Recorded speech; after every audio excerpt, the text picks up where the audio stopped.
அனைவருக்கும் வெற்றி தமிழ் பயிற்சி அகாடமியின் சார்பாக இனிய வணக்கம்.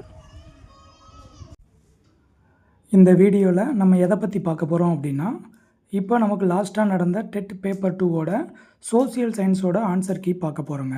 ஸோ இந்த சோசியல் சயின்ஸ் கொஸ்டின்ஸ் எந்தெந்த புக்கில் கேட்டாங்க, அந்த புக்கோட பேஜ் நம்பர் நம்ம சொல்ல போகிறோம். நீங்கள் வெரிஃபை பண்ணிக்கோங்க.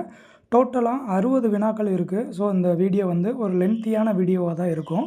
ஸோ கண்டிப்பாக கடைசி வரைக்கும் ஸ்கிப் பண்ணாமல் பாருங்கள்.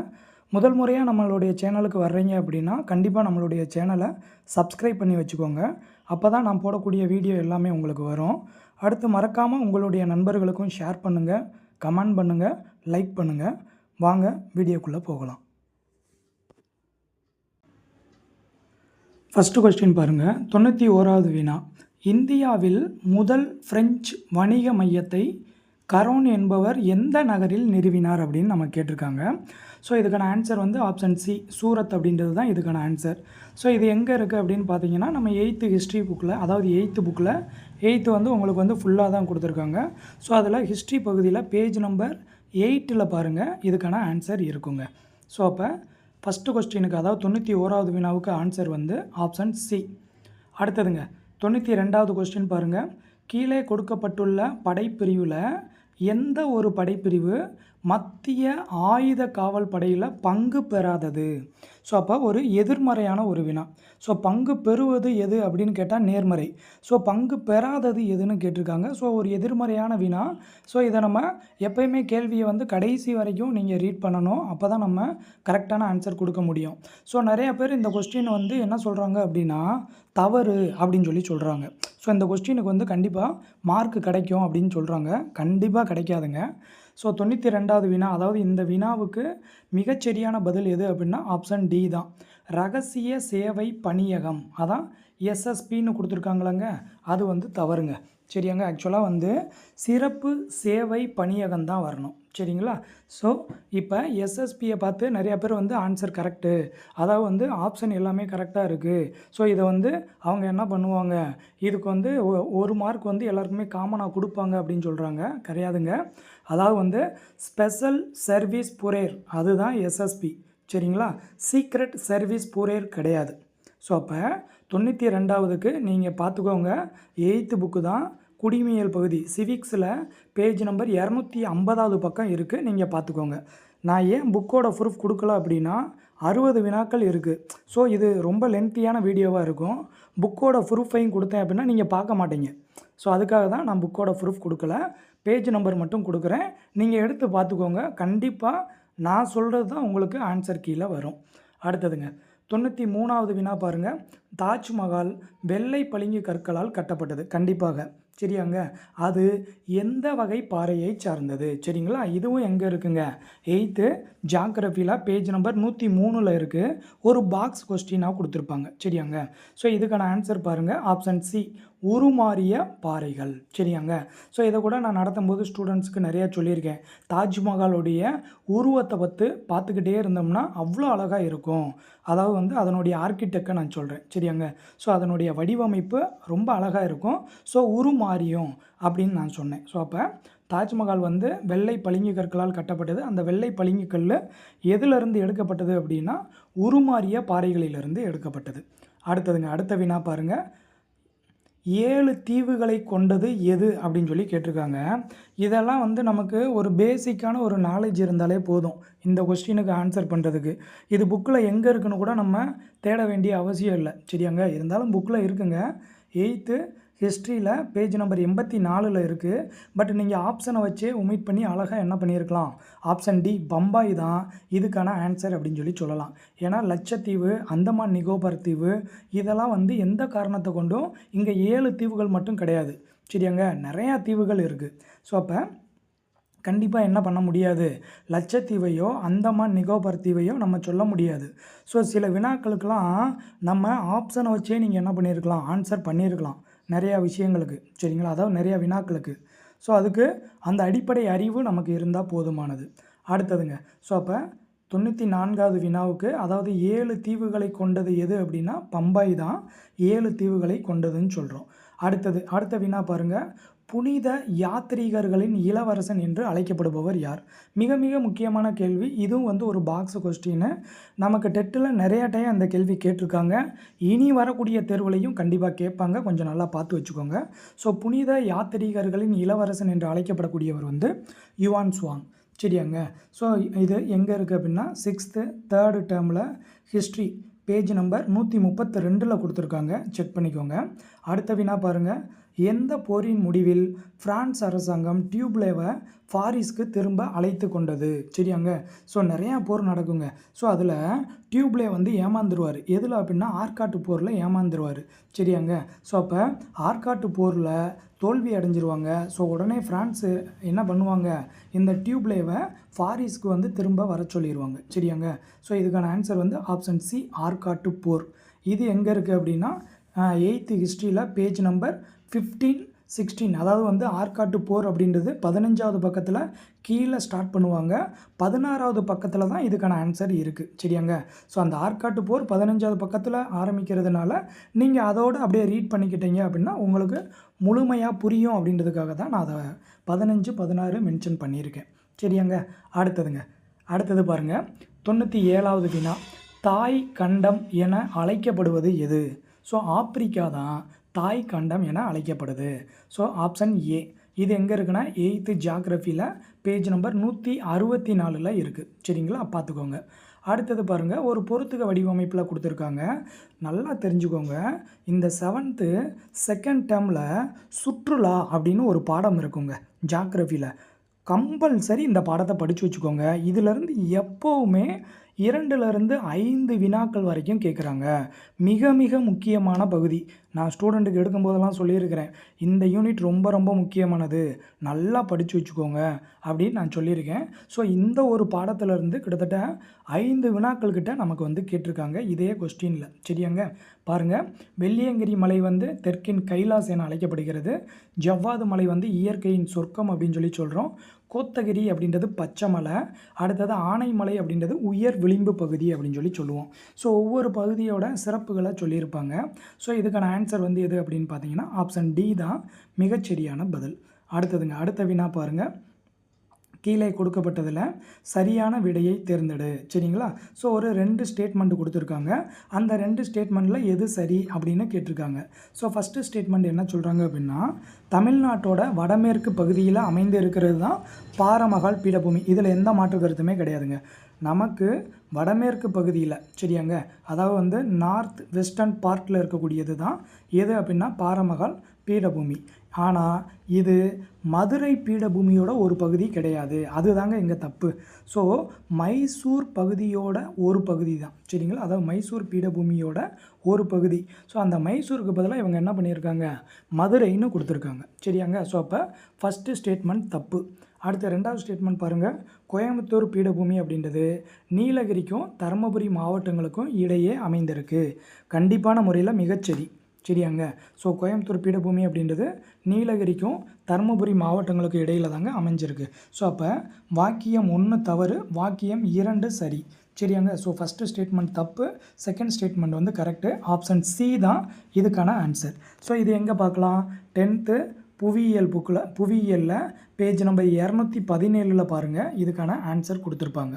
சரியாங்க. ஸோ ரைட் சைடில் 2 பேராகிராஃப், ஃபஸ்ட்டு 2 பேராகிராஃபில் ஃபஸ்ட்டு 2 லைனாக கொடுத்துருக்காங்க. சரியாங்க. நீங்கள் பார்த்து வச்சுக்கணும். அடுத்ததுங்க 100வது வினா. சரியாங்க. ஆர்க்டிக் பெருங்கடலின் ஆழமான பகுதி எது? அதாவது வந்து யுரேஷியன் தாழ்நிலம் தான் நம்ம 6th புக்கில் கொடுத்துருக்காங்க. பட் யுரேஷியன் தாழ்நிலம் அப்படின்றத என்ன பண்ணலை, இங்கே எந்த ஆப்ஷன்லையுமே கொடுக்கல. ஸோ இதுக்கு மிகச்சரியான பதில் எது அப்படின்றது நம்மளுடைய வல்லுநர்கள் எதை கொடுக்குறாங்களோ அதை தான் நம்ம அக்செப்ட் பண்ணி ஆகணும். சரியாங்க. ஸோ இல்லைன்னா நெட்லேயே பார்த்துக்கோங்க. நெட்லையும் பார்த்தேன், எனக்கு மிகச்சரியாக எதுவும் சரியாக தெரியலை. ஸோ அதனால் நான் இதுக்கு ஆன்சர் பண்ணலை. பட் நம்ம 6th புக்கில் என்ன சொல்லியிருப்பாங்க அப்படின்னா, ஆர்க்டிக் பெருங்கடலோட ஆழமான பகுதி எது அப்படின்னா யுரேஷியன் தாழ்நிலம். சரிங்களா. 6th புக்கில் இருக்கும். அடுத்ததுங்க 101வது வினா. இறையாண்மை என்னும் சொல் எந்த மொழியிலிருந்து பெறப்பட்டது? ஸோ இதெல்லாம் பார்த்தீங்கன்னா நம்ம 11th 12th சிவிக்ஸுக்கு போயிட்டாங்க, அதாவது பொலிட்டிக்கல் சயின்ஸுக்கு போயிட்டாங்க. சரியாங்க. ஏன்னா இறையாண்மையை பற்றி நமக்கு வந்து 10th வரைக்கும் வந்து சும்மா காமனாக இறையாண்மைனா என்ன அப்படின்னு தான் சொல்லியிருப்பாங்களே தவிர்த்து, இந்த இறையாண்மை அப்படின்றது எந்த மொழியிலேருந்து வந்தது அப்படின்னா, நான் ஸ்டூடெண்ட்டுக்கு சொல்லியிருக்கேன். ஸோ இறையாண்மை அப்படின்றது லத்தீன் வேர்டு. சரியாங்க. இறையாண்மையை பின்பற்றலைன்னா லத்தியை கொண்டு போலீஸு அடிப்பாங்க அப்படின்னு நான் சொல்லியிருக்கிறேன். சரியாங்க. என்னோடய ஓல்டு ஸ்டூடெண்ட்டுக்கெலாம் கண்டிப்பாக இந்த கொஸ்டினுக்கு ஆன்சர் பண்ணியிருப்பாங்க. ஸோ அப்போ இறையாண்மை அப்படின்ற சொல் வந்து லத்தீன் மொழியிலிருந்து பெறப்பட்டது. ஆப்ஷன் பால். சரியாங்க. அடுத்தது பாருங்கள். சென்னை நாட்குறிப்பு பதிவுகளை முதலில் அதாவது 1917 வெளியிட்டவர் யாருன்னு கேட்டிருக்காங்க. ஸோ அப்போ சென்னை நாட்குறிப்பு பதிவுகளை முதலில் வெளியிட்டவர் யார் அப்படின்னா டாட்வெல். சரியாங்க. ஸோ ஆப்ஷன் சி தான் இதுக்கு மிகச்சரியான பதில். இது எங்கே இருக்குது அப்படின்னா 8th ஹிஸ்ட்ரியில் பேஜ் நம்பர் 2. சரியாங்க. ஸோ பேஜ் நம்பர் 2ல் இது இருக்குது, நீங்கள் பார்த்துக்கறணும். அடுத்த வினா பாருங்கள். இந்தியாவில் முதலில் விதவைகளுக்கு கல்வியளிக்க முயற்சி மேற்கொண்டவர் யார் அப்படின்னா பண்டித ரமாபாய். சரியாங்க. ரொம்ப முக்கியமானது. விதவைகளை பற்றி எல்லாருமே சொல்லியிருப்பாங்க. ஆனால் முதலில் அவர்களுக்கு கல்வி அளிக்கணும் அப்படின்னு முயற்சி மேற்கொண்டவர் யார் அப்படின்னா பண்டித ரமாபாய். ஆப்ஷன் பால். ஸோ இது எங்கே இருக்குது அப்படின்னா அதே 8th ஹிஸ்ட்ரியில் பேஜ் நம்பர் 93ல் இருக்குது. செக் பண்ணிக்கோங்க. சரியாங்க. எல்லாமே பேஜ் நம்பர் கரெக்டாக கொடுத்துருக்கேன். நீங்கள் புக் எடுத்து வேணால் தவறு இருந்துச்சுன்னா கண்டிப்பாக கமெண்ட் பண்ணுங்கள், நம்ம மாற்றிக்குவோம். அடுத்ததுங்க. அடுத்த வினா பாருங்கள்.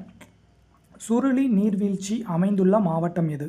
ஸோ அந்த 7th செகண்ட் டேர்மில் சுற்றுலான்ற பாடம் சொன்னாங்க, அதில் தாங்க இந்த வினாவும் இருக்குது. ஸோ சுருளி எங்கே இருக்குது அப்படின்னா தேனி மாவட்டத்தில் இருக்குது. ஆப்ஷன் பால். ஸோ பேஜ் நம்பர் வந்து 184 7th செகண்ட் டேர்மில் ஜியாகிரஃபி பகுதி. சரியாங்க. அடுத்தது பார்ப்போம். அடுத்து 105வது வினா பாருங்கள். பின்வரும் யார் தென்னிந்தியாவில் மகளிர் விடுதலைக்காக போராடிய ஆரம்பகால போராளி? சரியாங்க. அதாவது உங்களுக்கு 8th புக்கில் இந்தியாவில் காலங்கள் தோறும் பெண்களின் நிலை அப்படின்னு ஒரு பாடம் இருக்குங்க. ஸோ அந்த பாடத்தில் இருந்தும் நிறையா வினாக்கள் நிறையா ஃபோக்கஸ் பண்ணியிருக்காங்க. ஐரோப்பியர் வருகையிலேருந்து நிறையா ஃபோக்கஸ் பண்ணியிருக்காங்க. ஸோ இதெல்லாம் மிக மிக முக்கியமானது. ஸோ இதெல்லாம் எப்போவுமே நீங்கள் படித்து வச்சுக்கணும்.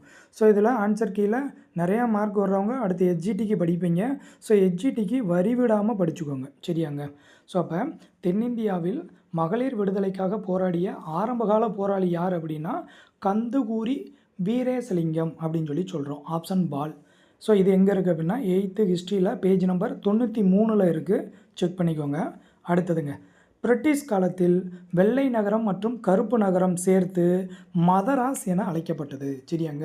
ஸோ நம்ம மதராஸை ஆங்கிலேயர்கள் என்ன சொன்னாங்க அப்படின்னா வெள்ளை நகரம் மற்றும் கருப்பு நகரம் இரண்டும் சேர்ந்தது தான் மதராஸ் அப்படின்னு சொல்லியிருப்பாங்க. ஸோ ஆப்ஷன் ஏ தான் இதுக்கு மிகச்சரியான பதில்.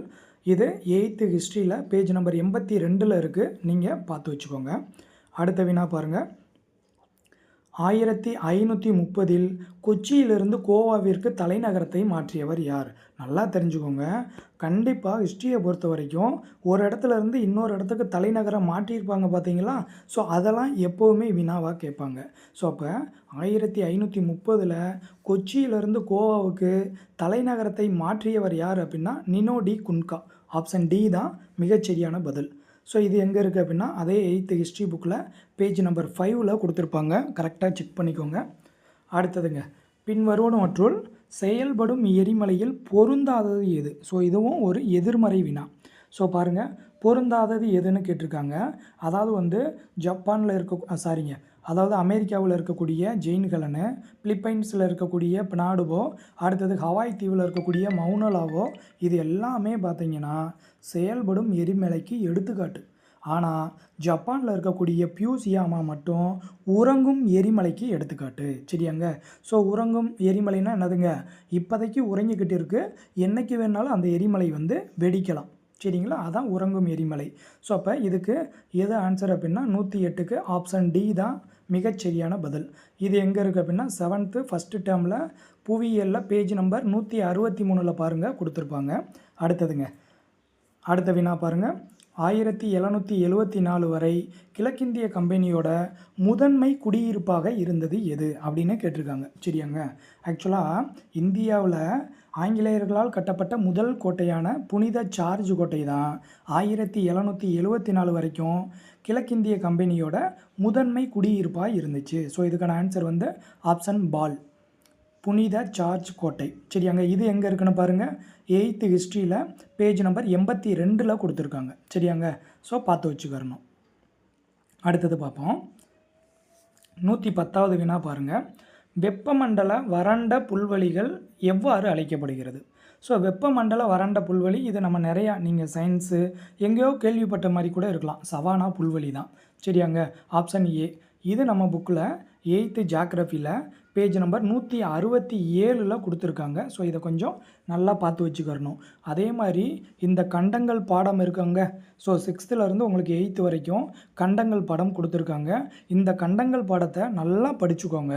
கண்டங்களில் நிறையா வினாக்கள் போயிருக்காங்க. சரியாங்க, அடுத்த வினா பாருங்கள், ஒவ்வொரு மாநிலத்திலிருந்தும் மாநிலங்களவைக்கு தேர்ந்தெடுக்கப்பட வேண்டிய உறுப்பினர்களுடைய எண்ணிக்கையை எந்த பட்டியல் குறிப்பிடுகிறது? இதெல்லாம் என்ன பண்ணிட்டாங்க, 12th புக்குக்கு போயிட்டாங்க. சரியாங்க, 12th சிவிக்ஸ், அதாவது 12th பொலிட்டிக்கல் சயின்ஸுக்கு போயிட்டாங்க. ஸோ இது எது அப்படின்னா ஆப்ஷன் ஏல இருக்கக்கூடிய 4வது பட்டியல். சரியாங்க, ஸோ அப்போ எந்த பட்டியல் அப்படின்னா 4வது பட்டியலில் தான் இதை பற்றி சொல்கிறாங்க.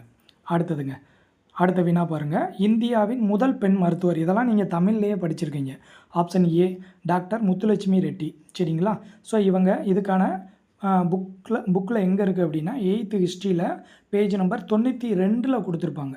ஸோ 91 ஆரம்பிச்சிருப்பாங்க, 92 ஸோ லாஸ்ட்டு லைனில் கொடுத்துருப்பாங்க, இந்தியாவின் முதல் பெண் மருத்துவரான அப்படின்னு சொல்லிட்டு அடுத்த பக்கத்தில் டாக்டர் முத்துலட்சுமி அம்மையார் அப்படின்னு கொடுத்துருப்பாங்க. ஸோ அதனால தான் நான் 91 92 கொடுத்துருக்கேன். இதையும் செக் பண்ணிக்கோங்க. சரியாங்க, ஆப்ஷன் ஏ. ஸோ அப்போ இந்தியாவின் முதல் பெண் மருத்துவர் யார் அப்படின்னா டாக்டர் முத்துலட்சுமி அம்மையார் தான். அடுத்ததுங்க, இந்தியாவின் முதல் தேசிய பூங்கா. சரியாங்க, நல்லா தெரிஞ்சுக்கோங்க, இந்தியாவினோட முதல் தேசிய பூங்கா ஜிம் கார்பெட் தேசிய பூங்கா. சரிங்களா, ஸோ இது நிறையா பேருக்கு தெரிஞ்சிருக்கும். ஆனால் என்னடா அது ஆப்ஷனில் இல்லைன்னு நிறையா யோசித்துருப்பீங்க.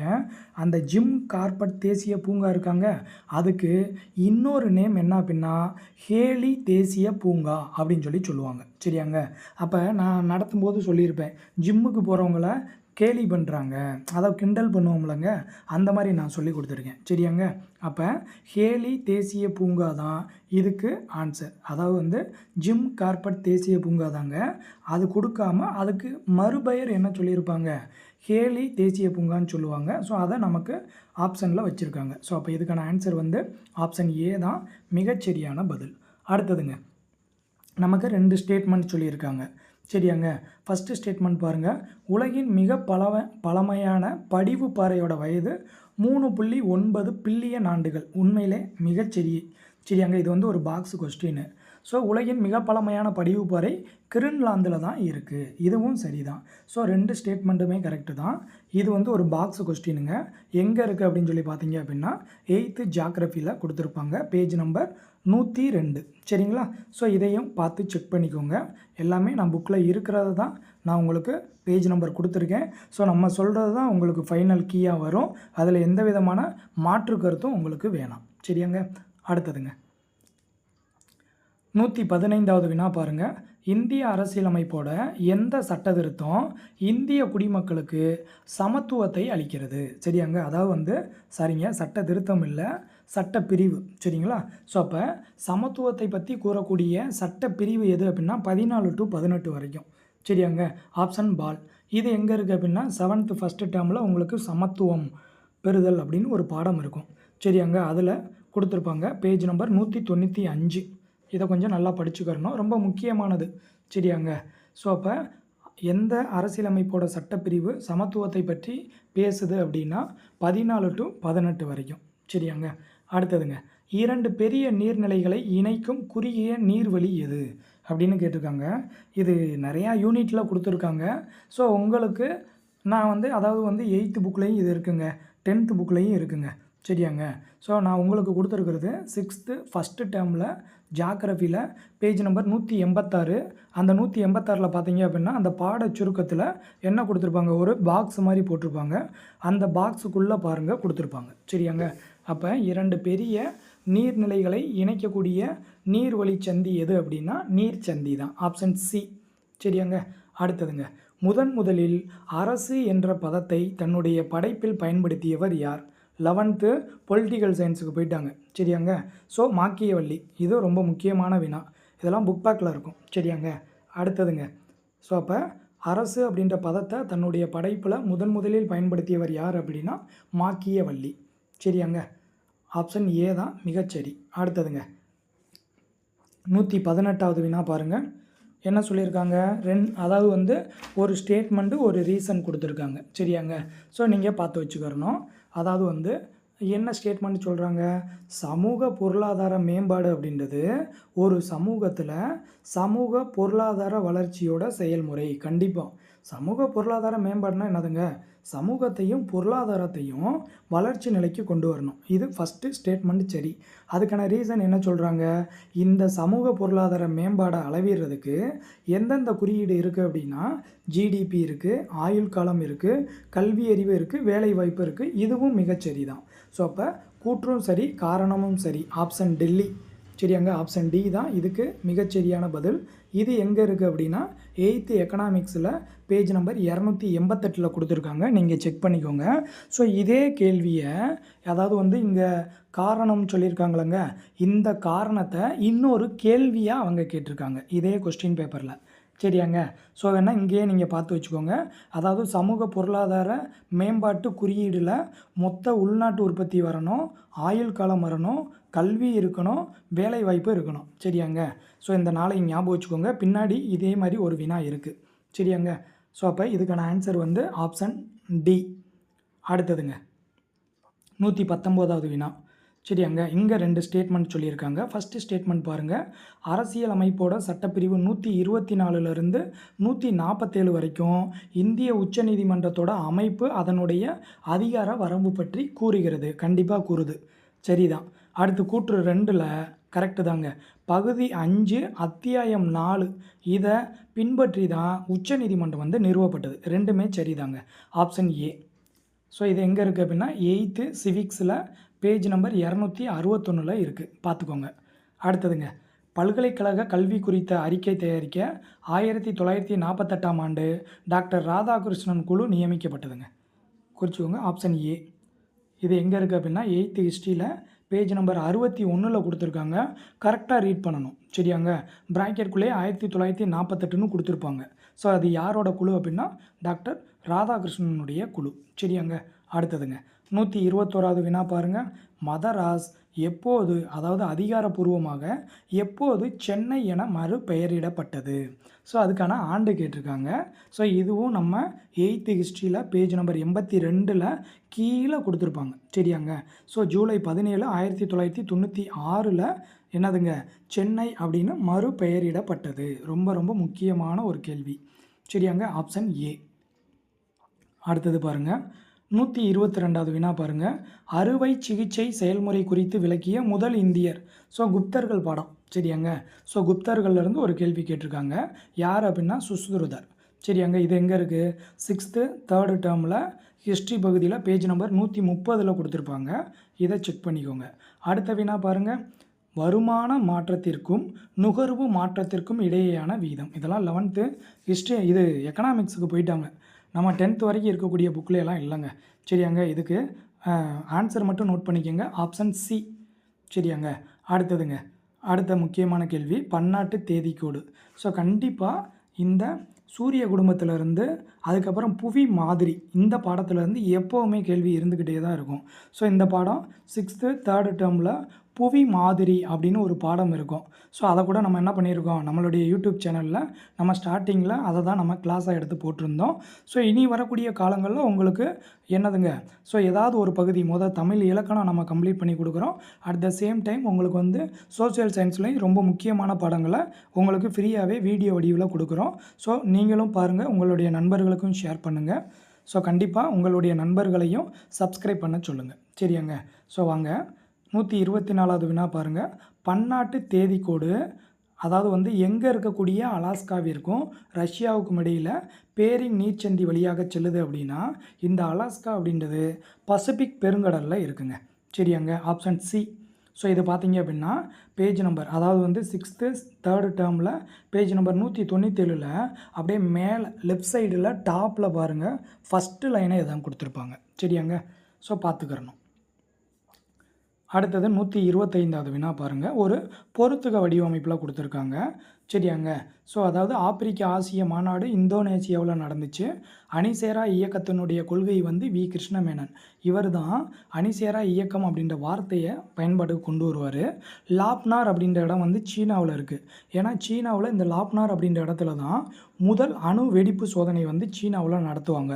ஸோ அதை அடிப்படையாக வச்சு தான் நம்ம ராஜஸ்தான் மாநிலத்தில் இருக்கக்கூடிய பொக்ரானில் என்ன பண்ணுவோம், அணு குண்டு வெடிப்பு சோதனை நம்ம நடத்துவோம். அடுத்ததுங்க, கிழக்கு நோக்கிய கொள்கை. அதாவது சீனாவுக்கும் இந்தியாவுக்கும் ஒரு வெளியுறவு கொள்கை. அந்த வெளியுறவு கொள்கை தான் கிழக்கு நோக்கிய கொள்கை. இது எந்த ஆண்டு ஏற்படுத்தப்படும் அப்படின்னா 1992. ஸோ இதுக்கான ஆன்சர் வந்து ஆப்ஷன் சி. இது எங்கே சார் இருக்குது?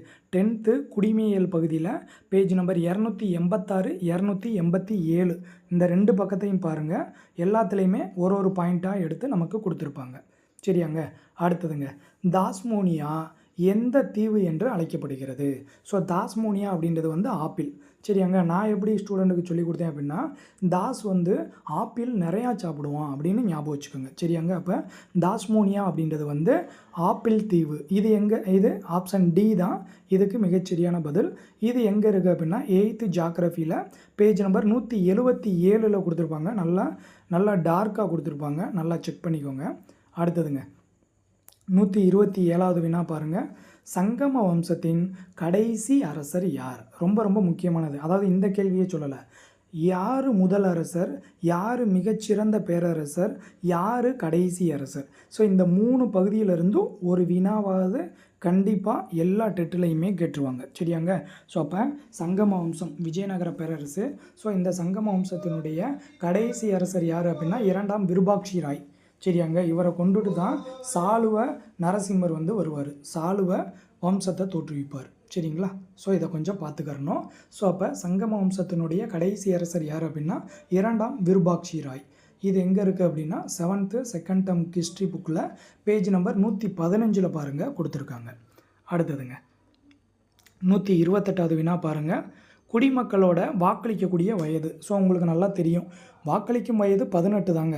ஸோ அதை 21லேருந்து 18 எந்த சட்ட திருத்தத்தின் மூலமாக, இது வந்து 12th பொலிட்டிக்கல் சயின்ஸில் புக் பேக் கொஸ்டினுங்க. ஸோ ஒரு பாக்ஸில் கொடுத்துருப்பாங்க, அதை நமக்கு கொடுத்துருக்காங்க. பட் இதை நான் ஸ்டூடெண்ட்டுக்கு நடத்தும் போதே பக்கத்தில் எழுதி வச்சுக்கோங்க அப்படின்லாம் சொல்லியிருக்கேன். சரியாங்க. ஸோ 61வது சட்ட திருத்தம் 1988. இதை சிம்பிளாக நீங்கள் எப்படி ஞாபகம் வச்சுக்கலாம் அப்படின்னா 21ல் அந்த 1 எடுத்துக்கிறணும். அந்த 1 தான் 61. சரிங்களா. அது 18 குறைஞ்சதில் 8 எடுத்துக்கிறணும். அப்போ 1988. சரியாங்க. அப்போ 1988ஆம் ஆண்டு 61வது சட்டத்திருத்தத்தின்படி வாக்களிக்கக்கூடிய வயது 21லேருந்து 18 வந்துச்சு. ஸோ 21ல் 1 எடுத்து 61வது சட்டத்திருத்தம்னு ஞாபகம் வச்சுக்கோங்க. 18ல் 8 எடுத்து 1988ன்னு இயரை ஞாபகம் வச்சுக்கோங்க. சரியாங்க. ஸோ அப்போ இதுக்கான ஆன்சர் வந்து ஆப்ஷன் ஏ. அடுத்ததுங்க, ஸோ இது வந்து கண்டிப்பாக நான் நெட்டில் தாங்க எடுத்தேன். ஸோ புக்கில் எங்கே இருக்குது அப்படின்றது எனக்கு தெரியலை. நிபுணரின் கருவிகள் நிபுணரின் வீட்டை ஒருபோதும் உடைக்காது என்ற புத்தகத்தை எழுதியவர் வந்து ஆட்ரி லாடுங்க. Option A. சரியாங்க. இது நெட்டில் இருந்து தாங்க நான் பார்த்தேன். பட் புக்கில் எங்கே இருக்குன்றதை நான் பார்க்கலங்க. அடுத்ததுங்க, 130வது வினா பாருங்கள். ரொம்ப முக்கியமானது. இந்திய தேசிய ஆவண காப்பகத்தின் தந்தை என அழைக்கப்படக்கூடியவர் யார்? ரொம்ப முக்கியமானது. So charge William forest. Option C தான் இதுக்கான ஆன்சர். ஸோ இது எங்கே இருக்குது அப்படின்னா 8th ஹிஸ்ட்ரியில் பேஜ் நம்பர் 2ல் இருக்குது. சரிங்களா. ஸோ இதுவும் 2ல் மேலே டாப்பில் உங்களுக்கு ஒரு பாக்ஸ் கொடுத்துருப்பாங்க. சரிங்களா. ரைட் சைடில். ஸோ அதுதான் உங்களுக்கு இந்த கொஸ்டின். அடுத்ததுங்க, பிருத்திவிராஜ ராஜோ அப்படின்ற பெயரில் ஒரு நீண்ட காவியத்தை இயற்றியவர் யார் அப்படின்னா சந்த் பாரதி. இது எங்கே இருக்குது அப்படின்னா 7th ஃபஸ்ட் டேர்மில் பேஜ் நம்பர் 118. உங்களுக்கு வந்து ஒரு பெரிய பாக்ஸ் கொடுத்துருப்பாங்க. அந்த பாக்ஸில் ஃபஸ்ட்டு 2 லைன். ஏன்னா இந்த பிருத்திவிராஜ ராஜோ வந்து ரொம்ப முக்கியமான ஆளுங்க. ஏன்னா வந்து சுயம்பர நிகழ்ச்சி நடக்கும். அதில் வந்து என்ன பண்ணியிருப்பார் அப்படின்னா, அதாவது வந்து தன்னுடைய காதலி, அதாவது பிருத்திவிராஜ ராஜ் இருக்கார் இல்லைங்க, இவரோட காதலியை வந்து என்ன பண்ணிடுவாங்கன்னா இவரை விட்டு பிரித்து வச்சுருப்பாங்க. ஸோ அப்போ அந்த காதலியோட அப்பா என்ன பண்ணுவார் அப்படின்னா பிருத்திவிராஜ ராஜாவுடைய சிலையை வச்சுருப்பார். அதாவது அவன் இறந்து போயிட்டான், இருந்தாலும் பரவாயில்ல அப்படின்னு சொல்லிட்டு, அதாவது வந்து அவன் உனக்கு எதுக்குமே ஆக மாட்டான் அப்படின்ற அளவுக்கு மாதிரி ஒரு சிலையை வச்சுருப்பார். பட் அந்த அம்மா என்ன பண்ணுவாங்க அப்படின்னா, பரவாயில்ல அப்படின்னு இருக்கக்கூடிய எல்லா அரசர்களையும் விட்டுட்டு அந்த சிலைக்கு போய் என்ன பண்ணுவாங்க, மாலையை போடுவாங்க. உங்களுக்கே தெரியுமில்லங்க சுயம்வரம்னா, அந்த மாலையை யார் மேலே போடுறாங்களோ அவங்கள தங்களுடைய அதாவது தன்னோட கணவனாக ஏற்றுக்கிட்டதா அர்த்தம். சரியாங்க. ஸோ அப்போ அந்த கூட்டத்தில் தான் பிருத்திவிராஜ ராஜோ இருப்பார். ஸோ உடனே என்ன பண்ணுவார் அப்படின்னா, அங்கே இருக்கக்கூடிய அந்த வீரர்கள் எல்லாத்தையுமே அடித்து போட்டுட்டு இந்த பொண்ணை தூக்கிட்டு போய் கல்யாணம் பண்ணிக்கிடுவாப்புல. ஸோ இதுதான். ஸோ இதை பற்றியான குறிப்புகள் தான் பிருத்திவிராஜ ராஜோ அப்படின்ற பெயரில் ஒரு நீண்ட காவியத்தை சந்த் பார்தை எழுதியிருப்பார். சரிங்களா. ஸோ இதுக்கான ஆன்சர் வந்து option D, Chand Bardai. 7th first டேர்மில் பேஜ் நம்பர் 118 இருக்குது, செக் பண்ணிக்கோங்க. அடுத்ததுங்க, டேனிஸ் கிழக்கிந்திய நிறுவனத்தை உருவாக்கியவர் 4ஆம் கிறிஸ்டியன். சரிங்களாங்க. ஸோ அப்போ ஆப்ஷன் ஏ. இது எங்கே இருக்குது? 8th ஹிஸ்ட்ரியில் பேஜ் நம்பர் 7. சரிங்களா. ஸோ அதாவது ஐரோப்பியர் வருகை அப்படின்ற பாடம் இருக்குல்லங்க, அதில் தாங்க இது இருக்குது. மிக முக்கியமான ஒரு பாடம், நல்லா படித்து வச்சுக்கோங்க. அடுத்தது பார்ப்போம். அடுத்தது 133வது வினா பாருங்கள். பெரிய சேற்று ஆறு என்ற புனைப்பெயருடன் அழைக்கப்படக்கூடியது எது அப்படின்னா மிசிசிப்பி ஆறு தான். இதையும் பாருங்களேன். அதாவது நான் இந்த கேள்வியை படிக்கவே வேணாங்க, ஆனால் இதில் நான் காதால் எந்த ஒரு வார்த்தை மட்டும் கேட்டிருப்பேன், மிசிசிப்பி அப்படின்ற ஒரு வார்த்தையை கண்டிப்பாக எல்லாருமே கேட்டிருப்போம். ஸோ அதை வச்சே நீங்கள் என்ன பண்ணியிருக்கலாம், நீங்கள் ஆப்ஷன் ஏ தான் நமக்கு தெரிஞ்சதாக இருக்குது, ஸோ எதை போடுறதுக்கு ஆப்ஷன் ஏவை போட்டுவிட்டு வருவோம் அப்படின்னு நீங்கள் திங்க் பண்ணி போட்டிருக்கலாம். சரிங்களா. இப்படி தாங்க ஒரு காம்படிட்டிவாக எதிர்கொள்ளணும். சரிங்களா. ஸோ எந்த ஆப்ஷனுமே உங்களுக்கு தெரியலை அப்படின்னா ஏதோ ஒன்று கேட்ட விஷயமா இருக்கும், அதை தான் நீங்கள் ஆன்சராக நீங்கள் கொடுத்துட்டு வரணும். அது கண்டிப்பாக 90% வந்து மிகச்சரியதாக இருக்கும். சரியாங்க. ஸோ அப்போ பெரிய சேற்று ஆறு அப்படின்னு எதை சொல்கிறோம் அப்படின்னா மிசிசிப்பியை தான் சொல்கிறோம். சரியாங்க. இது எங்கே இருக்குது அப்படின்னா 7th 3rd டேர்மில் ஜாக்ரஃபி பகுதி பேஜ் நம்பர் 173 இருக்குது. நீங்கள் கொஞ்சம் பார்த்து வச்சுக்கணும். அடுத்ததுங்க, அடுத்த வினா பாருங்கள். ஸோ நமக்கு வந்து ஒரு பொறுத்துக வடிவு. சரியாங்க. ஸோ ஒரு பொறுத்துக வடிவில் கொடுத்துருக்காங்க. இது மிக ரொம்ப எளிமையான கேள்வி. வேளாண்மைக்கு வேளாண்மையை போடுங்க, கனிமத்துக்கு கனிமத்தை போடுங்க, காடுக்கு காடை போட்டிருப்பீங்க, கடலுக்கு கடலை போட்டிருப்பீங்க. ஸோ இதெல்லாம் ஒரு கேள்வியே கிடையாது. இதெல்லாம் நமக்கு வந்து இனம், அதாவது வந்து பார்த்தோன்னே ஆன்சர் பண்ணுறது மாதிரி ஆப்ஷன் சி. சரியாங்க. இதுவும் எங்கே இருக்குது, நம்ம 8th ஜியாகிரஃபியில் பேஜ் நம்பர் 159 160 ரெண்டு பக்கத்துலேயுமே இதை கொடுத்துருப்பாங்க, ஹெட்லைனாக இருக்கும். ஸோ அதிலிருந்து எடுத்துக்காட்டை மட்டும் எடுத்து நமக்கு ஒரு பொறுத்துக வடிவமைப்பில் வச்சுருக்காங்க. இதை கொஞ்சம் பார்த்து வச்சுக்கோங்க. அடுத்ததுங்க 135வது வினா. 3ஆம் துருவம் என அழைக்கப்படக்கூடியது எது அப்படின்னா ஆப்ஷன் ஏல இருக்கக்கூடிய திபெத்துங்க. ஏன்னா இந்த திபெத்தை தான் உலகத்தின் கூரை அப்படின்னு நம்ம சொல்லுவோம். சரியாங்க. ஸோ பார்த்து வச்சுக்கோங்க. இது எங்கே இருக்குது அப்படின்னா 6th 3rd டேர்மில் ஒரு பாக்ஸ் கொஸ்டின் பேஜ் நம்பர் 162 ஜாக்ரஃபிங்க. சரிங்களா. ஸோ அதில் கொடுத்துருப்பாங்க உலகத்தின் கூரை என திபெத் அழைக்கப்படுகிறது. ஸோ அதே பேரால் லாஸ்ட்டில் சொல்லியிருப்பாங்க இது 3ஆம் துருவம் எனவும் அழைக்கப்படுகிறது. ஸோ அப்போ 3ஆம் துருவம் என அழைக்கப்படக்கூடியது எது அப்படின்னா திபெத்து தான், ஆப்ஷன் ஏ. அடுத்ததுங்க, அடுத்த வினா பாருங்கள். பாண்டிய அரசு செல்வ செழிப்பு மிக்க உலகிலேயே மிக அற்புதமான பகுதி அப்படின்னு சொன்னவர் மார்க்கோ போலோ. இந்த மார்க்கோ போலோ வெனிஸ் நாட்டு பயணி 2 முறை வந்து காயலுக்கு வந்திருப்பார். சரிங்களா. ஸோ இதெல்லாம் படித்து வச்சுக்கிறணும். ஸோ ஆப்ஷன் பால், மார்க்கோ போலோ. இது எங்கே இருக்குது அப்படின்னா 7th ஃபஸ்ட்டு டேர்மில் ஹிஸ்ட்ரி பகுதி பேஜ் நம்பர் 135 இருக்குது. சரியாங்க. ஸோ அப்போ இந்த 135 ஒரு பாக்ஸ் இருக்கும். அந்த பாக்ஸில் ஃபஸ்ட்டு 2 லைனை நமக்கு வினாவாக கேட்டிருக்காங்க. சரியாங்க. கொஞ்சம் பார்த்து வச்சுக்கிறணும், ரொம்ப முக்கியமானது. சரியாங்க. அடுத்ததுங்க 137வது வினா பாருங்கள். கொட்டபாக்ஸு எரிமலை அமைந்துள்ள மலைத்தொடர் வந்து ஆண்டிஸ் மலைத்தொடர். இது வந்து நான் வந்து என்ன பண்ணேன் அப்படின்னா 11th ஜியாகிரஃபி புக்கில் தான் போய் பார்த்தேன். பட் வந்து எனக்கு தெரிஞ்சு 10th வரைக்கும் இருக்கக்கூடியதில் இருக்கிறது மாதிரி எனக்கு தெரியலைங்க. ஸோ உங்களுக்கு தெரிஞ்சால் கமெண்ட் பண்ணுங்கள். ஸோ அப்போ கொட்டபாக்ஸி எரிமலை அமைந்துள்ள மலைத்தொடர் எது அப்படின்னு பார்த்தீங்க அப்படின்னா ஆப்ஷன் ஏல இருக்கக்கூடிய ஆண்டிஸ் மலைத்தொடர். சரியாங்க. அடுத்ததுங்க 138வது வினா பாருங்கள். எது சரியான வாக்கியம்? சரியாங்க. பாருங்கள், அதாவது வந்து தீப்பாறைகள் சிதைவடைவதால் உருவாகக்கூடிய மண் எது, இதுதான் கேள்வி. சரியாங்க. தீப்பாறை சிதைவடைவதால் உருவாகக்கூடிய மண் வந்து கரிசல் மண்ணுங்க. சரியாங்க. இதை நான் ஷார்ட்கட்டாக நான் சொல்லி கொடுத்துருக்கேன். அதாவது தீயை வச்சாதான் நீங்கள் கறியை சமைக்க முடியும். சரியாங்க. இப்போ ஒரு நான்வெஜ் எடுத்துகிட்டு வர்றீங்களாங்க, அந்த நான்வெஜ்ஜுனா கறி.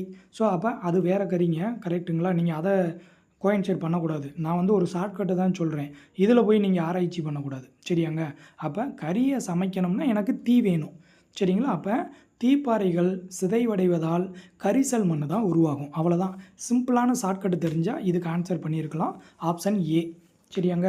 ஸோ அப்போ 138வது வினா, கரிசல் மண் தீப்பாறைகள் சிதைவடைவதால் உருவாகியது. இதுதான் சரியான வாக்கியம். அடுத்ததுங்க 139வது வினா பாருங்கள். ஸோ சொன்னாங்க, நான் முன்னாடியே சொன்னேன். ஸோ அந்த கேள்வி கேட்டிருக்காங்க பாருங்கள். சமூக பொருளாதார மேம்பாட்டு அளவீடு இல்லாதது எது? ஸோ அப்போ நமக்கு என்ன பண்ணியிருக்காங்க, ஒரு எதிர்மறை வினா. ஸோ அங்கேயே சொன்னாங்க, ஆயுள் காலம் வரும், கல்வியறிவு வரும், வேலைவாய்ப்பு வரும், ஜிடிபி, அதாவது வந்து மொத்த உள்நாட்டு உற்பத்தி வரணும். இதில் அந்த மொத்த உள்நாட்டு உற்பத்தியை மட்டும் எடுத்துகிட்டு வட்டி விகித அளவுன்னு அவங்களா கொடுத்துருக்காங்க. சரியாங்க? ஸோ அப்போ 139வது வினாவுக்கு ஆன்சர் என்ன அப்படின்னா ஆப்ஷன் சி. ஸோ இது எங்கே தான் இருக்குது, அதே பேஜ் தான். 8th எக்கனாமிக்ஸில் பொருளாதாரத்தில் பேஜ் நம்பர் 288 கொடுத்துருப்பாங்க. செக் பண்ணிக்கோங்க. அடுத்ததுங்க 140வது வினா பாருங்கள். சோழ அரசர்கள் சமண சமய நிறுவனங்களுக்கு கொடையாக வழங்கப்பட்ட நிலம் எது? சரியாங்க? ஸோ இதை வந்து சமண சமயங்களுக்கு கொடையாக வழங்கப்பட்டதுன்னா பள்ளிச்சந்தம். சரியாங்க? ஸோ இது எங்கே, ஆப்ஷன் ஏ தாங்க மிகச்சரியானது. சரிங்களா? ஸோ அப்போ அதில் பாருங்களேன், வேளாண் வகை, உழுகுடி, காணிக்கடன், இதெல்லாம் பார்த்தீங்கன்னா அந்த பாடத்தை படித்தவங்களுக்கு தெரியும். இது எல்லாமே சோழர்களுக்கு உள்ளே இருக்கக்கூடிய வார்த்தைகள் தான். இதெல்லாம் ஏன் கொடுக்குறது, உங்களை குழப்புறதுக்காக. ஆனால் நீங்கள் நல்லா தெளிவாக படிச்சிருந்தீங்கன்னா பார்த்தோன்னே கண்டுபிடிச்சிருப்பீங்க. சமண சமய நிறுவனங்கள், சமணம், அதாவது நீங்கள் இன்றைக்கி பள்ளிக்கூடம்னு சொல்கிறீங்க பார்த்தீங்களா, அந்த பள்ளிகள் அப்படின்ற வார்த்தையை சமணர்கள் தான் உள்ளே கொண்டு வர்றாங்க. சரியாங்க? அதாவது வந்து சமணர்களுடைய கல்வி நிறுவனங்களை பள்ளிகள்னு சொல்கிறோம். ஸோ அதை வச்சு உங்களுக்கு நான் வந்து இதை வந்து ஈஸியாக ஞாபகம் வச்சுக்கிறதுக்காக சொல்கிறேன். சரியாங்க? ஸோ அப்போ இதுக்கு ஆன்சர் வந்து ஆப்ஷன் ஏ, பள்ளிச்சந்தம். இதில் காணிக்கடன் அப்படின்னா சோழர்கள் வந்து நிலவரி வாங்குவாங்களங்க, அந்த நிலவரிக்கு பேர் தான் காணிக்கடன். ஸோ அப்போ காணினா என்னங்க, நிலம். நிலம் காணினா என்னதுங்க, நிலம். தமிழில் பாரதியார் பாடுறாங்க. சரியாங்க? ஸோ காணி நிலம் வேண்டும் அப்படின்னு பாடுறாங்க. ஸோ அதான். ஸோ அப்போ காணினா நிலம்.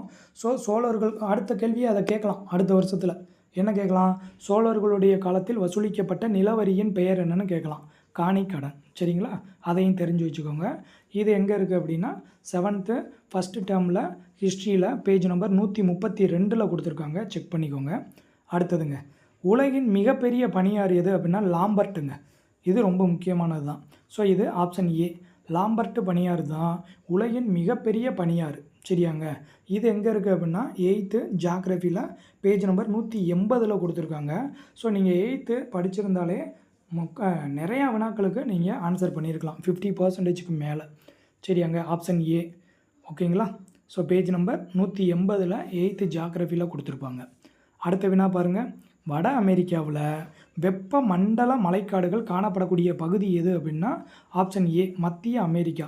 இது பார்த்தீங்கன்னா 7th 3rd டேர்மில் பேஜ் நம்பர் 175 மேலே டாப்பில் உங்களுக்கு பாக்ஸ் வடிவில் கொடுத்துருப்பாங்க. ஒரு பெரிய பாக்ஸ் 174வது பக்கம் இருக்கும், 175வது பக்கமும் இருக்கும்.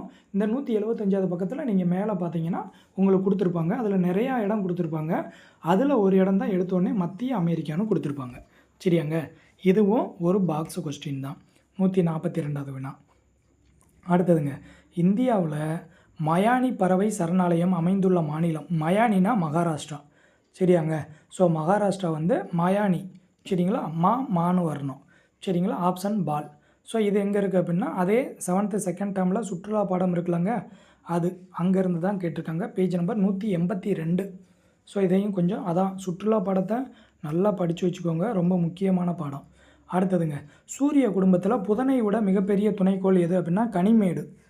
சரிங்களா? ஆப்ஷன் பால். இது 11th புக்குக்கு போயிட்டாங்க. ஸோ அப்போ சூரிய குடும்பத்தில் புதனை விட மிகப்பெரிய துணைக்கோள் எது அப்படின்னா கனிமேடு. ஸோ அப்போ இதிலேருந்து உங்களுக்கு என்ன தெரியுது, அடுத்து இதில் இந்த 82க்கு மேலே எடுத்தவங்க கண்டிப்பாக நீங்கள் ஹெச்ஜிடிக்கு படிப்பீங்க. ஹெச்ஜிடிக்கு படிக்கும்போது நீங்கள் சோசியல் சயின்ஸு படிக்கிறவங்க கண்டிப்பாக என்ன பண்ணணும், 11th 12th அந்த டாபிக் இருந்தால் அதையும் சேர்த்து படித்து கொள்ள வேண்டும். சரியாங்க? ஸோ இதெல்லாம் என்னதுங்க, நான் அங்கே கொஸ்டின் போவேன் அப்படின்றத நமக்கு இங்கேயே சொல்லிட்டாங்க. சரிங்களா? ஸோ அப்போ சூரிய குடும்பத்தில் புதனை விட மிகப்பெரிய துணைக்கோள் எது அப்படின்னா கனிமேடு. ஆப்ஷன் பால். அடுத்த வினா பாருங்கள். 145வது வினா பாருங்கள், சரியான இணை எதுன்னு கேட்டிருக்காங்க. இதுவும் நம்ம 7th செகண்ட் டேர்மில் இருக்கக்கூடிய சுற்றுலா பாடம் தான். பேஜ் நம்பர் 181ல் அதாவது வந்து என்னதுங்க, உங்களுக்கு ஒரு பாக்ஸ் வடிவில் கொடுத்துருப்பாங்க. ஸோ இதில் ஈஸியாக நான் வந்து ஒரு ஷார்ட்கட்டு சொல்கிறேன், ஞாபகம் வச்சுக்கோங்க. அதாவது வந்து மத்தியில் தான் எல்லாருக்குமே கண் இருக்குது, கரெக்டாங்க? ஸோ நம்மளுடைய முகம் இருக்குது, இந்த முகத்தோட மத்தியில் தான் நமக்கு கண் இருக்குது. அப்போ மத்திய பிரதேசத்தில் தான் கண்கா தேசிய பூங்கா இருக்குது. அவ்வளோதான், சிம்பிளாக ஒரு ஷார்ட்கட்டு. இந்த கேள்வியை நான் பார்த்தோன்னே எனக்கு வந்து என்னதுங்க, ஒரு 3 செகண்ட் எனக்கு போச்சு. சரியாங்க? நீங்கள் வந்து யோசித்துருப்பீங்க ஒரு 5 நிமிஷம், சிலர்லாம் 2 நிமிஷம் 3 நிமிஷம் 5 நிமிஷம்லாம் யோசித்துருப்பீங்க. எனக்கு இதுக்கு ஆன்சர் பண்ணுறதுக்கு எனக்கு 3 செகண்ட் மட்டும்தான். ஆப்ஷன் என்ன இருக்குன்றதை டக்குன்னு பார்த்தேன், ஆப்ஷன் டெல்லி. அவ்வளோதான் ஆன்சர். சரியாங்க? ஸோ அப்போ மத்திய பிரதேசத்தில் தான் கண்கா தேசிய பூங்கா இருக்குது. சரியாங்க? அடுத்ததுங்க 146வது வினா பாருங்கள், இந்தியாவில் முதலில் காவல்துறையை உருவாக்கியவர் யார் அப்படின்னா, எதுவும் ஷார்ட்கட்டு தான். காரில் வந்தவர் தான் காவல்துறையை உருவாக்குனார். அப்படியே ரைமிங்காக ஞாபகம் வச்சுக்கணும். காரில் வந்தவர் தான் காவல்துறையை உருவாக்குனார். அப்போ காரன் வாலிஸ் பிரபு. சரியாங்க? ஸோ இந்த காரில் வர்றவங்க தான் நிலையாக காரில் வந்துக்கிட்டே இருப்பாங்க. நிலையான நிலவரி திட்டமும் காரன் வாலிஸ் பிரபு தான். சரியாங்க? ஸோ ஒரு விஷயத்தை படிக்கிறோம் அப்படின்னா அப்படியே வந்து என்ன பண்ணணும், அங்கங்கே இருக்கிறத கொண்டு வந்து மெர்ஜ் பண்ணி படிச்சுக்கிறோம். சரியாங்க? அப்போ இந்தியாவில் முதலில் காவல்துறையை உருவாக்கியவர் வந்து காரன் வாலிஸ் பிரபு. Option D. இது எங்கே இருக்குது அப்படின்னா 8th ஹிஸ்ட்ரி புக்கில் பேஜ் நம்பர் 23ல் கொடுத்துருக்காங்க, செக் பண்ணிக்கோங்க. அடுத்ததுங்க 147வது வினா பாருங்கள், 2 ஸ்டேட்மெண்ட் கொடுத்துருக்காங்க. ஃபஸ்ட்டு ஸ்டேட்மெண்ட் பாருங்கள், உங்களுக்கு நல்லா தெரியும். என்னதுங்க, அதாவது பார்டர் சிஸ்டம் அப்படின்னு சொல்லுவாங்க. அதாவது பண்டமாற்று முறை. பண்டமாற்று முறைன்னா என்னதுங்க, ஒரு பண்டத்தை கொடுத்து இன்னொரு பண்டத்தை, இப்போ என்கிட்ட நெல் அதிகமாக இருக்குது, உங்கள்கிட்ட உப்பு அதிகமாக இருக்குது. அப்போ உங்களுக்கு நெல் தேவைப்படுது, எனக்கு உப்பு தேவைப்படுது. அப்போ நான் என்கிட்ட இருக்கக்கூடிய நெல்லை உங்கள்கிட்ட கொடுத்துட்டு உங்கள்கிட்ட இருக்கக்கூடிய உப்பை நான் வாங்கிக்கிடுவேன். ஸோ பண்டத்திற்கு பண்டத்தை மாற்றிக்கொள்வது தான் பண்டமாற்று முறை. இதுதான் வணிகத்தினுடைய முதல் வடிவம். கண்டிப்பாங்க, இதுதான் வணிகத்தோட முதல் வடிவம். சரியாங்க? ஸோ இந்த 2 கூற்றுமே சரி தான். Option A. இது எங்கே இருக்குது அப்படின்னா 9th எக்கனாமிக்ஸில் பேஜ் நம்பர் 318ல் கொடுத்துருப்பாங்க. சரியாங்க? பார்த்து வச்சுக்கிறணும். சரிங்க, ரொம்ப முக்கியமானது. ஸோ இது வந்து என்னதுங்க, புக் பேக்காகவும் இதை கொடுத்துருக்காங்க, செக் பண்ணிக்கோங்க. அடுத்ததுங்க 148வது வினா பாருங்கள், சூயஸ் கால்வாய். இந்த சூயஸ் கால்வாய் வந்து மத்திய தரைக்கடலையும் செங்கடலையும் இணைக்குங்க. Option D. சரியாங்க? ஸோ இது புக்கில் இருக்குங்க, சடனாக எங்கே இருக்குன்றதை என்னால் டக்குன்னு கண்டுபிடிக்க முடியலை. ஆனால் கிளாஸ் எடுத்திருக்கேன். ஸோ இது பேஜ் நம்பர் தெரிஞ்சால் கமெண்ட் பண்ணுங்கள். ஸோ சூயஸ் கால்வாய் அப்படின்றது மத்திய தரைக்கடலையும் செங்கடலையும் என்னதுங்க, இணைக்கக்கூடியது. அடுத்ததுங்க 149வது வினா பாருங்கள், 1829. ஸோ 18, 29ன்னு சொன்னாலே சதி ஒழிப்பு தான் உங்களுக்கு ஞாபகம் வரணும். சதி ஒழிப்பு அப்படின்னா 2 பேர் உங்களுக்கு ஞாபகம் வரணும். ஒன்று ராஜாராம் மோகன் ராய் ஞாபகம் வரணும், வில்லியம் பெண்டிங் பிரபு ஞாபகம் வரணும். ஸோ அப்போ இங்கே என்னதுங்க, 1829ல் சதி என்னும் பழக்கத்தை தண்டனைக்குரிய குற்றம் என அறிவித்தவர் யார் அப்படின்னா வில்லியம் பெண்டிங் பிரபு. நீங்களே பாருங்களேன், அதாவது வந்து சதியை ஒழிக்கணும்னு போராடினவர் தான் ராஜாராம் மோகன் ராய். அவர் வந்து தண்டனைக்குரிய குற்றம்னு அவரால் சொல்ல முடியுமா? அந்த வார்த்தையை அவர் பயன்படுத்தியிருக்க மாட்டார். சதியை ஒழிங்க அப்படின்னு தான் சொல்லியிருப்பார். அப்போ சில வார்த்தைகளை வச்சும் நீங்கள் ஆன்சர் கண்டுபிடிச்சிடலாம். ஸோ அப்போ 1829ல் சதி என்னும் பழக்கத்தை தண்டனைக்குரிய குற்றம் என அறிவித்தவர் யார் அப்படின்னா வில்லியம் பெண்டிங் பிரபு. ஆப்ஷன் டெல்லி. ஸோ இது எங்கே இருக்குது அப்படின்னா 8th ஹிஸ்ட்ரி புக்கில் பேஜ் நம்பர் 92ல் ராஜாராம் மோகன் ராய்னு ஹெட்லைன் இருக்கும். அதுக்குள்ளே பார்த்தீங்கன்னா ஒரு 7வது 8வது லைனில் வந்து இந்த வார்த்தை இருக்கும், பார்த்துக்கோங்க. அடுத்ததுங்க லாஸ்ட்டு கொஸ்டின் 150வது வினா, ஒரு பொறுத்துக வடிவில் கொடுத்துருக்காங்க. சரியாங்க? அதாவது வந்து மராத்திய போர் கேட்டிருக்காங்க. முதல் ஆங்கிலேய மராத்திய போர், 2வது 3வது. ஸோ இது எல்லாமே பார்த்தீங்க அப்படின்னா 8th ஹிஸ்ட்ரியில் பேஜ் நம்பர் 19ல் இருக்குது. சரியாங்க? ஸோ 19ல் கீழே பார்த்தீங்கன்னா ஒரு ஃப்ளோ சார்ட் மாதிரி கொடுத்துருப்பாங்க. அதை வச்சு நீங்கள் எளிமையாக ஆன்சர் பண்ணியிருக்கலாம். சரியாங்க? ஸோ அப்போ 150வது வினாவுக்கு ஆன்சர் வந்து என்ன அப்படின்னா ஆப்ஷன் சி. அதாவது முதல் ஆங்கிலேய மராத்திய போர் அப்படின்றது 1775லேருந்து 1782 வரைக்கும். அடுத்து முதல் ஆங்கிலேய மைசூர் போர் வந்து 1767லேருந்து 69 வரைக்கும். அடுத்து 2வது ஆங்கிலேய மராத்திய போர் வந்து 1803லேருந்து 805 வரைக்கும். அடுத்து 3வது ஆங்கிலேய மராத்திய போர் அப்படின்றது வந்து 1817-18. சரியாங்க? அவ்வளோதாங்க. ஸோ இதுக்கான ஆன்சர் வந்து ஆப்ஷன் சி தான் மிகச்சரியான பதில். சரியாங்க. ஸோ அப்போ இந்த வீடியோவில் நம்ம பேப்பர் 2வோட சோசியல் சயின்ஸோட 60 வினாக்களுக்கும் நம்ம என்ன பண்ணோம், கிட்டத்தட்ட எனக்கு தெரிஞ்சு ஒரு 2-3 வினாக்கள் மட்டும்தான் நம்ம புக்கில் வந்து இல்லை. மீதி இருக்கக்கூடிய அனைத்து வினாக்களுமே உங்களுக்கு புக்கில் இருந்து தான் எடுத்திருக்கிறாங்க. சரியாங்க. ஸோ நீங்கள் புக்கை நல்லா தெளிவாக படிங்க. கண்டிப்பாக டெட்டுக்கு புக்கில் இருந்து மட்டும்தான் கேள்விகள் வரும். புக்கை தாண்டி வெளியில் போக மாட்டாங்க. புக்கை தாண்டி போகிறாங்க அப்படின்னா ஏதோ ஒரு புக்கில் இருக்கும். சரியாங்க. ஸோ அப்போ நல்லா படிச்சுக்கோங்க. ஸோ 82க்கு மேலே வர்றவங்க ஹெச்ஜிடிக்கு படிக்க ஆரம்பிச்சிருங்க. ஸோ ஹெச்ஜிடி எப்போ வேணாலும் கால்ஃபர் வரலாம். சரியாங்க. கால்ஃபர் வந்தால் தான் படிக்கணும்னு நினைக்காதீங்க. இப்போயே உட்காந்து நீங்கள் கண்டிப்பாக ஆன்சர் கீயை செக் பண்ணுங்கள். செக் பண்ணிவிட்டு 82க்கு மேலே வருதா, நீங்கள் தாராளமாக உட்காந்து, அதாவது வந்து பேப்பர் 1க்கு படித்தவங்க ஹெச்ஜிடிக்கு படிக்க ஆரம்பிச்சிருங்க. பேப்பர் 2க்கு படித்தவங்க வந்து யூஜிடிஆர்பிக்கு படிக்கிறீங்க அப்படின்னா யூஜிடிஆர்பியை ஸ்டார்ட் பண்ணிடுங்க. சரியாங்க. ஸோ கண்டிப்பாக உங்களுடைய வெற்றிக்கு என்றும் வெற்றி தமிழ் பயிற்சி அகாடமி உறுதுணையாக இருக்கும். கண்டிப்பாக நம்மளுடைய சேனலை சப்ஸ்கிரைப் பண்ணி வச்சுக்கோங்க. உங்களுடைய நண்பர்களுக்கும் ஷேர் பண்ணுங்கள். மறக்காமல் லைக் பண்ணுங்கள். உங்களுடைய கருத்துக்களை கமெண்ட் பண்ணுங்கள். தொடர்ந்து நம்மளோட இணைப்பில் இருங்க. கண்டிப்பாக உங்களுடைய வெற்றிக்கு என்றும் நம்முடைய அகாடமி உறுதுணையாக இருக்கும். அனைவருக்கும் மிக்க நன்றி.